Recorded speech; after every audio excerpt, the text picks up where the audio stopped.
They thought you were weak because you said nothing. They watched you absorb the disrespect, nod politely, and vanish from the room with your silence intact.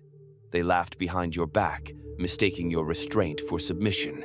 They believed they were above you, louder than you, smarter than you. But you knew something they didn't. Power never announces itself. It waits. It watches. It lets the noise burn itself out while it sharpens the blade in silence. You remember the first time you realized people didn't actually want truth. They wanted compliance. They didn't want your strength. They wanted your allegiance. And the moment you stopped giving it, they flipped, turned cold, passive-aggressive, dismissive. They made you feel like the problem, didn't they? You weren't. You were just finally uncontrollable. There's a moment every self-respecting person reaches. A point past disappointment, past heartbreak, past exhaustion where a switch flips, where you stop reacting, you stop defending, you stop justifying, and the silence that once made you feel powerless becomes your sharpest weapon, because now they can't read you, they can't reach you, and they damn sure can't manipulate you. It terrifies them, because when you become unreadable, you become untouchable. This isn't about detachment. It's about discipline, control, psychological precision. This is about reclaiming power by becoming what they never saw coming. Still, calculated, unforgiving. You will not beg for peace anymore. You will become the storm they prayed you'd never become. And when they come crawling back with their fake apologies, their sudden warmth, their strategic kindness, you won't flinch, you'll smile. Because you already know the truth. They never respected you. They just feared losing control of you. And now they have. Subscribe if you're done giving people a key to a kingdom they were never worthy of ruling. Comment if silence has ever said more than your words ever could. They only respected the parts of you they could predict. The moment you became unreadable, you became dangerous. You remember the shift not because it was dramatic, but because it wasn't. There was no fight, no declaration, just a quiet internal exit. One moment you were trying to explain yourself to people who never listened. The next, you were done explaining, and they noticed. Not immediately, but they felt it. They always do. Suddenly, the conversations became shorter. Your answers became sharper. You stopped filling the silence with nervous overcompensation. You stopped being entertaining. You stopped making them feel secure.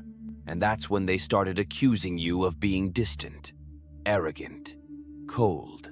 Not because you changed, but because you stopped bending. Power doesn't scream. It doesn't beg. It doesn't need to be validated. It simply removes its energy and watches everything crumble in its absence. They called you selfish for setting boundaries they never thought you'd enforce. They called you dramatic for leaving rooms where you were no longer respected. They called you fake for smiling without giving them access. But deep down, they weren't angry. They were scared because you no longer feared losing them. They feared losing control over you.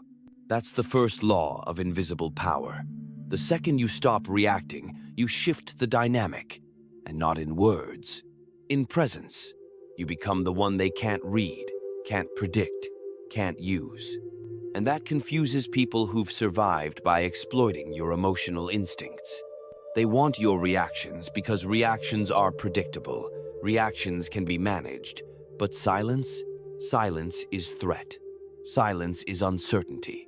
Silence forces them to confront their own reflection, and they hate what they see. They needed you soft, so they could feel strong. They needed you open, so they could take what they wanted. They needed you loyal, so they could be reckless. But now, you don't give your presence away like a gift. You guard it like a weapon. You stopped correcting their version of you and let them believe the lie. You stopped explaining your boundaries and enforced them without announcement. You stopped showing up to battles designed to drain you, and they're still waiting for a war that will never come.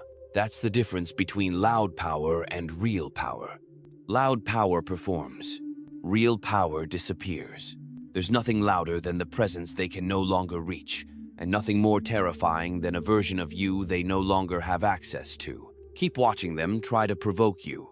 You'll see it in their eyes, the panic, hidden under sarcasm, the insecurity, masked as just joking, the desperate attempts to pull you back into the emotional chaos they once controlled. Don't bite. They're not looking for resolution. They're looking for leverage. And every time you respond emotionally, you hand it to them. Wrapped, delivered, yours. Stop making them comfortable. Stop letting your empathy get weaponized. Stop giving them the script they can use against you later. Stay unreadable. Stay still. Stay lethal. Power isn't what you say. It's what you don't allow anymore. They thought you were weak. Let them keep thinking that. Let their underestimation be your armor. Let their confusion be your camouflage. Let their version of you die quietly while you build in silence. They didn't connect with you. They accessed you. And there's a difference. Connection is mutual. Access is strategic. People don't bond with who you are. They bond with what you give. Your vulnerability, your patterns, your reactions. The moment they understand the way you operate emotionally, they adjust. Not to support you, to control you. It always starts with charm. It ends with leverage.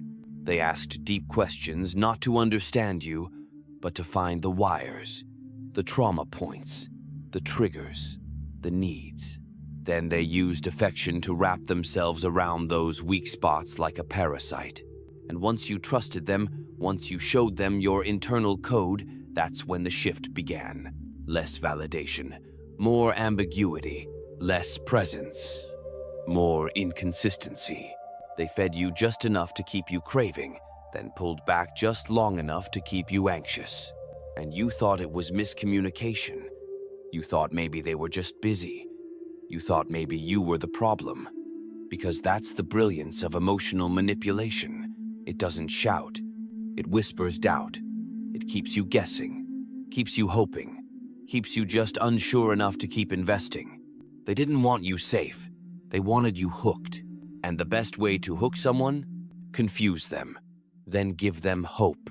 One day it's warmth. The next day it's absence. One moment you're everything. The next you're invisible. That's not love. That's behavioral conditioning. It's not random. It's deliberate. The more inconsistent they were, the more consistent you became because you were trying to earn back a version of them that never truly existed. That version was bait. The moment you realized this, really realized, it was the moment the game cracked open. Suddenly, their compliments sounded rehearsed. Their apologies felt manufactured. Their patterns became obvious. And the illusion fell apart. You stopped craving their approval. You started studying their intent. You started replaying conversations not for what was said, but for what was avoided. You noticed how every time you got close to calling out the lie, they deflected. How every time you showed anger, they flipped it on you. How every time you asked for clarity, they gave you confusion, because confusion keeps you compliant. It makes you quiet, doubtful, dependent. They don't want you to walk away. They want you to stay and question yourself. Because a confused mind is a controlled mind. And the second you became clear, the moment you stopped explaining yourself, the moment you stopped needing their affection, they felt it. They knew they lost you. And suddenly, they got nice again. Responsive, curious, kind. Not because they changed, but because they noticed you had. But here's the difference now. You're not reacting to their kindness anymore. Because now you know it's not kindness. It's strategy. When you stop needing love to feel strong, manipulation becomes obvious. When you stop chasing emotional safety, power returns to your hands. And when you stop making excuses for how they treated you, everything makes sense. They weren't confused. They were consistent. You just didn't want to believe the truth because the lie felt better. But the truth is colder, stronger, cleaner. And once you see it, you can't unsee it. Now you don't flinch when they text. You don't feel anxious when they pull away. You don't feel guilty for not replying. You just observe, watch, move in silence. Because now, they're the ones guessing. And that's the second law of invisible power. You become dangerous the moment they can no longer calculate your emotions. You were never weak. You were just too loyal to a performance. Now that the act is over, you're in control. You didn't get stronger by fighting harder. You got stronger the moment you realized the war was rigged. You remember those conversations? The ones that looped for hours, repeating yourself, trying to be understood, begging for logic in a place built on distortion. You walked in with clarity. You walked out questioning yourself, not because they had a point, but because they made you defend one. And that was the point. They didn't need to be right. They just needed you emotional. Because emotion clouds judgment. And they knew that. That's why they kept pressing the wound. That's why they switched from victim to aggressor in seconds. That's why every time you got calm, they got cruel. And every time you got angry, they got calm. Control. Psychological. Surgical. They mirrored your energy not to relate, but to redirect. To keep you on the defensive. Because a defensive person is predictable. A defensive person explains, justifies, reacts. And that's where they win. So you flipped the board. You stopped explaining. You stopped clarifying. You stopped trying to correct the narrative. You let them misunderstand you. You let them talk. You watched them try to bait you. You gave them nothing. Not silence out of pain, but silence out of power. And that silence, it wasn't empty. It was full of everything they feared. They fear being ignored more than being confronted. Because confrontation gives them something to manipulate. Silence gives them nothing to hold. No control, no reaction, no power. Now they're the ones feeling unstable. Because they can't find the buttons anymore. They can't find the pattern. The predictable rhythm you used to play. The emotional loyalty you used to hand out like a reflex. It's gone. And what's left is someone they no longer recognize because they never actually saw you. They saw access. Now, they see absence. And absence isn't neutral. It's cold, strategic, final. They don't miss you. They miss the version of themselves they could be around you. The power, the performance, the illusion of superiority.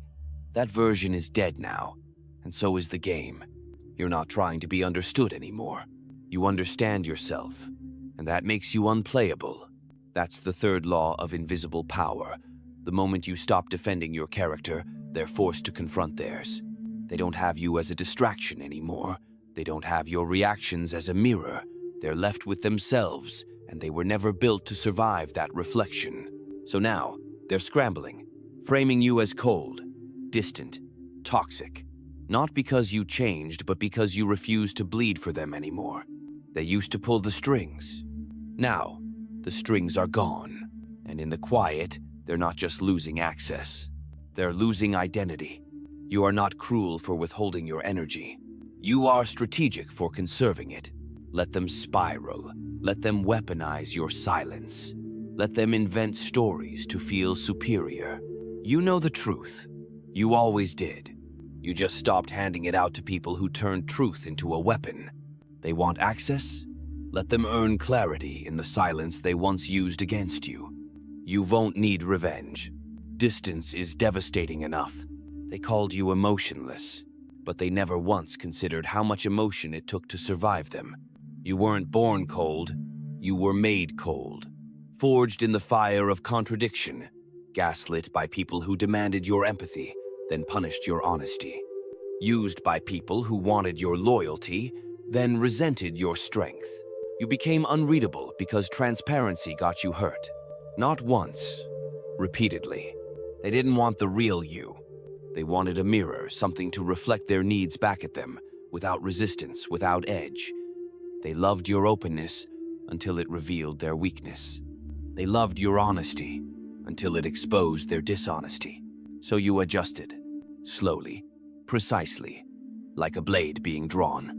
You stopped reacting. You stopped sharing. You stopped playing the role of the emotionally available target. And they noticed not consciously, but viscerally, like animals scenting danger. Something in your presence shifted, something in your tone, your eyes, your pace. You were still there, but the access was gone.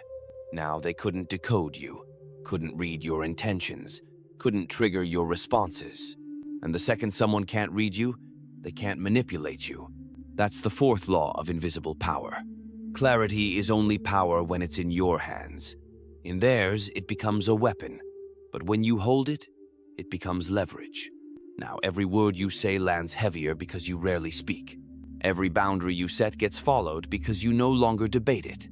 Every move you make forces recalculation because they can't anticipate your next step. And that breaks people who rely on emotional control. They push harder, louder, more passive, more desperate. Suddenly they care. Suddenly they're apologizing, but not to heel, to hook.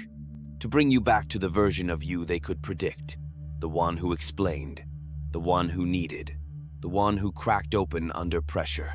But you don't crack anymore, because there's nothing left to break that hasn't already been rebuilt in silence. Now, when you walk into a room, they feel it not because you're loud, but because you're measured, disciplined, still. You listen more than you speak. You ask questions they can't answer. You notice inconsistencies and never point them out. You just file them away. Quiet, precise, calculated. They don't fear you because you're aggressive. They fear you because you're unprovokable. And in a world of fragile egos and emotional blackmail, nothing is more powerful than that. You are no longer a mirror. You're a wall. And people don't know how to perform in front of a wall. There's no reflection, no reaction, just stillness. And stillness exposes. They'll say, you changed. You didn't. You just stopped playing a role that made them comfortable. You stopped laughing at jokes that were really insults. You stopped responding to messages that weren't invitations, they were tests. You stopped explaining yourself to people who already had their minds made up. That's not cold. That's self-respect. They don't know what to do with someone they can't emotionally move. Because most people aren't used to connection, they're used to control. They're not used to respect, they're used to access. You are not here to be understood. You are here to be respected or removed. You are not here to be liked. You are here to be clear. Let them misunderstand you. It's not your job to be emotionally legible to people who only learn to read you for their own gain. Now, your silence is not just distance. It's strategy. Now, your absence is not just space. It's dominance. And now, you don't need to win the game. Because you became the one who no longer plays it. They'll never get a goodbye. Because closure is a privilege, not a right. And once someone weaponizes your openness, they forfeit access to your conclusion. You don't owe them clarity. You don't owe them understanding. You don't owe them the performance of a final scene. They had their chance to be clear. They chose to be confusing. Now they can sit with their own echoes. The people who need closure the most are the ones who created the chaos. Not because they want to heal it, but because they can't stand the silence they created. They want your final words not to understand you, but to rewrite the ending. They want to spin the narrative. Make themselves the victim. Give themselves the illusion that they mattered enough to break you. And when you say nothing, when you disappear mid-sentence, mid-cycle, mid-pattern, you leave them with the one thing they never expected. Responsibility. No rebuttal. No explanation. No performance. Just a clean, brutal absence. You didn't leave to prove a point. You left because the point had already been proven repeatedly. They didn't hear your boundaries. They tested them. They didn't respect your presence. They exploited it. They didn't protect your softness. They harvested it. And now they want softness at the end? They want grace after giving you chaos? They want your exit to feel gentle when their presence never was. Number. Let them drown in the silence. Let them wonder why the door closed without warning, why the messages stopped mid-thread, why the conversation ended without punctuation. Let them unravel. Not because you hate them, but because you finally respect yourself. This is what invisible power looks like in its final form. No explanation. No retaliation. Just removal. You don't forgive them out loud. You outgrow them in silence. You don't explain your exit. You disappear with precision. And you don't look back, because people who were given access and chose manipulation over connection don't get a postscript. They get distance. They get the echo of a version of you they'll never touch again. And that echo will haunt them because it doesn't speak. It just reminds. It reminds them of the access they wasted, the honesty they mishandled, the presence they abused, and the version of you that will never be available to them again. They'll search for you in others. They'll think of you when they try their tricks on someone new. They'll remember how calm you were at the end, how silent, how still, and they'll realize it wasn't peace. It was control, the kind they never had over you. You were never meant to be understood by people who depended on your confusion. Now, they sit with theirs. And you move with clarity. Not revenge, not hope, not healing. Clarity. You know who they are now. And more importantly, you know who you've become. Comment if you've ever left quietly and never came back. Subscribe if you've stopped being predictable and started being powerful.